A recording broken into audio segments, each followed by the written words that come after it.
পশ্চিমবঙ্গ ডিম খাওয়ার দিক থেকে সারা দেশের মধ্যে একটা মাঝামাঝি স্তরের রাজ্য।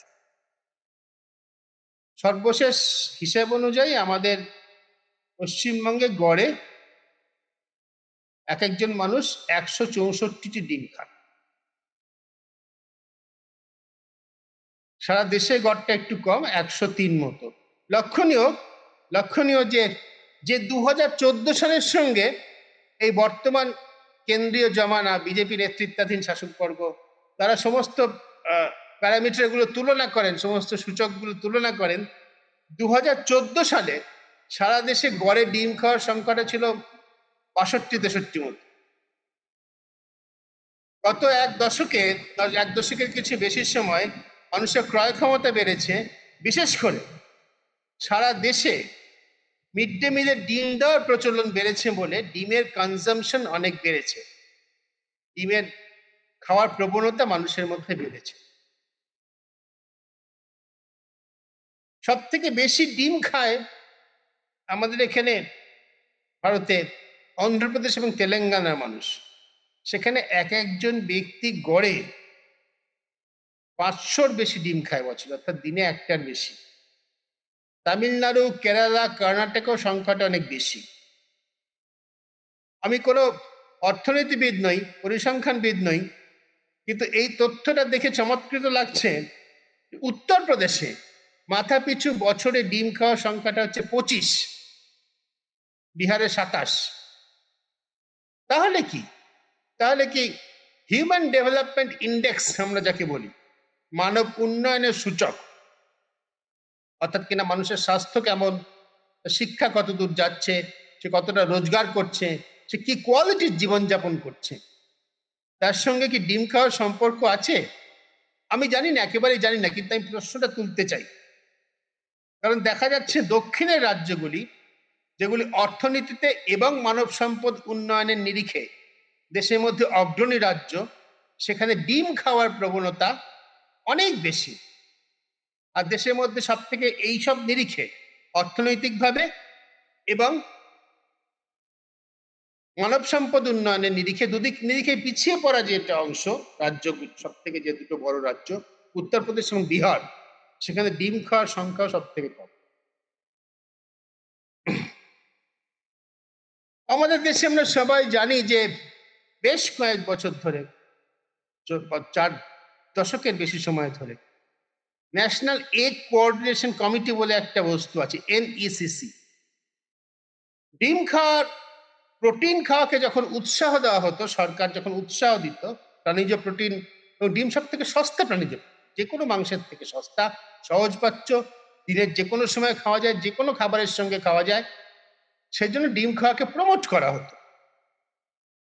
এই কাজটা তিনি করতেন, অনেকেরই হয়তো জানা নেই, তিনি কিন্তু পদ্মশ্রী পেয়েছেন সরকারের থেকে, পদ্মশ্রী সম্মানে ভূষিত হয়েছেন বিবি রাও। তো যাই হোক, এরা কিন্তু কোনো নিয়ামক সংস্থা নয়, এদের সরকারি কোনো অথরিটি নেই, কিন্তু এরা সারা দেশে যাতে ডিম সকলের কাছে পৌঁছয়, যেখানে কম পাওয়া যাচ্ছে সেখানে, যেখানে বেশি উৎপাদন হচ্ছে সেখান থেকে বেশি পৌঁছয়, এই জন্য ডিমের বাণিজ্যের একটা আনঅফিসিয়াল বেসরকারি নজরদারি করে, এবং এর একটা মোটামুটি ডিমের দামও ঘোষণা করে। National egg coordination council, NECC, ডিমের দাম কত বিভিন্ন রাজ্যে বিভিন্ন জায়গায় তা অনেক সময় টেলিভিশন চ্যানেলের নিচে স্ক্রল করে দেখানো।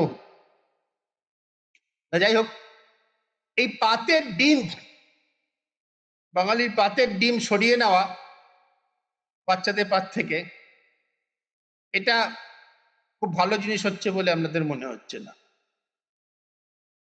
ইসকন যদি সারা কলকাতায় সমস্ত প্রাইমারি স্কুলে মিড ডে মিল সরবরাহ করে, তাহলে নিঃসন্দেহে খুব ভালো কোয়ালিটির খাবার দেওয়া যাবে, এ বিষয়ে কোনো সন্দেহ নেই। ইসকনের আতিথ্য গ্রহণের সুযোগ আমারও হয়েছে সাংবাদিক হিসেবে। ইসকনের খাবার খেতে অপূর্ব স্বাদে, খিচুড়ি হোক, লাবড়া হোক, পায়েস হোক, ওই যে বলে না বাঙালিদের খাওয়া যায়, হাতে এ নিলে, হালুয়া নিলে ঘি গড়িয়ে গড়িয়ে পড়ছে প্রায়, সেরকম জাতীয় খাবার। ঘি মানে শুধু খারাপ অর্থে বলছি না, সত্যিই ভালো সুস্বাদু খাবার তারা বাচ্চাদের জন্য নিশ্চয়ই ভালো করেই করবে, এবং যেহেতু স্কেল আপ করবে, একটা জায়গায় এত বাচ্চাদের সংখ্যক বাচ্চার খাবার তৈরি হবে, সেখানে মাথা পিছু খরচা কম পড়বে। অর্থাৎ আমি মনে করি যে ইসকন লাভের জন্য তো কাজ করছে না, ইসকন ইসকন নিশ্চয়ই, এবং সেই জন্যই নিশ্চয়ই কাজটা সরকার তাদের দিয়েছে। তারা এটা তো প্রফিটের জন্য তারা করবে না, তারা করবে একটা ভালো কাজ হিসেবে, বাচ্চাদের জন্য করণীয় কাজ হিসেবে করবে। সুতরাং খাওয়ার গুণমান উন্নত হবে এ বিষয়ে সন্দেহ নেই। সন্দেহটা হচ্ছে চয়েস কেড়ে, বিষয়টা হচ্ছে চয়েস কেড়ে নাও। চয়েস হচ্ছে আসল স্বাধীনতা, পছন্দ করার সুযোগ। অমর্ত্য সেনের একটি লেখা আছে, তিনি যখন প্রথম দেশের বাইরে পা রাখেন, আমরা তো ছোটবেলা থেকে বাঙালিরা কি ডিম সেদ্ধ, ডিমের অমলেট, ডিমের পোচ এই খেতে অভ্যস্ত। তিনি প্রথম যখন ওই ছাত্র অথবা তরুণ গবেষক অবস্থায় বিদেশে কোথাও যান, জায়গাটা আমার মনে নেই, তিনি তাকে জিজ্ঞেস করা হয় তুমি ডিম কি কিভাবে খাবে, পোচ খাবে? পোচ যদি খাও তাহলে মধ্যে কি ওয়াটার পোচ নাকি তেল দিয়ে পোচ? সানি সাইড আপ মানে ডিমের কুসুমটাকে উপর দিকে থাকবে না কুসুমটা ঢাকা দেওয়া থাকবে? তিনি অভিভূত হয়ে যান, এবং এটার থেকে, ডিমটা বড় বিষয় নয়, এটার থেকে তিনি যাত্রা করতে করতে এই জায়গায় পৌঁছন, আসলে মানুষের স্বাধীনতা মানে হচ্ছে তার বেশি পছন্দের সুযোগ থাকা। ঠিক যেমন আমার অভাব মানে আমার যা নেই তা নয়, আমার অনেক কিছু নেই, মার্সিডিস গাড়ি নেই, আমার এরোপ্লেন নেই, আমার নিজের দ্বীপ নেই, এগুলো আমার কোনো অভাব নেই। অভাব হচ্ছে সেই জিনিসটার যেটা আমার থাকলে ভালো হতো বলে আমি মনে করি, সেইটার হচ্ছে আমার অভাব। যদি আমার একটা মনে হয় যে আমার আরো একটা ভালো কলম থাকা দরকার ছিল, তাহলে সেটার আমার অভাব রয়েছে।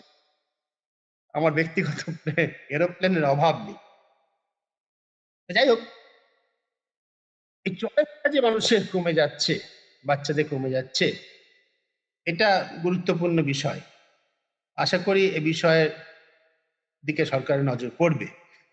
শুরুতে একটা কথা বলেছিলাম, গ্রামের দিকে কিন্তু মিড ডে মিলটা সম্পূর্ণতই অন্য ব্যাপার।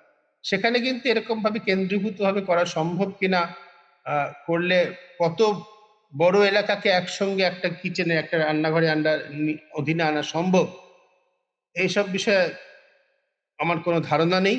আমার ধারণা কলকাতার থেকে কাজটা অনেক কঠিন হবে, অনেক জটিল হবে, এবং সেই জন্যই হয়তো পাইলট প্রজেক্ট হিসেবেই কলকাতাতে কিছু করা হচ্ছে।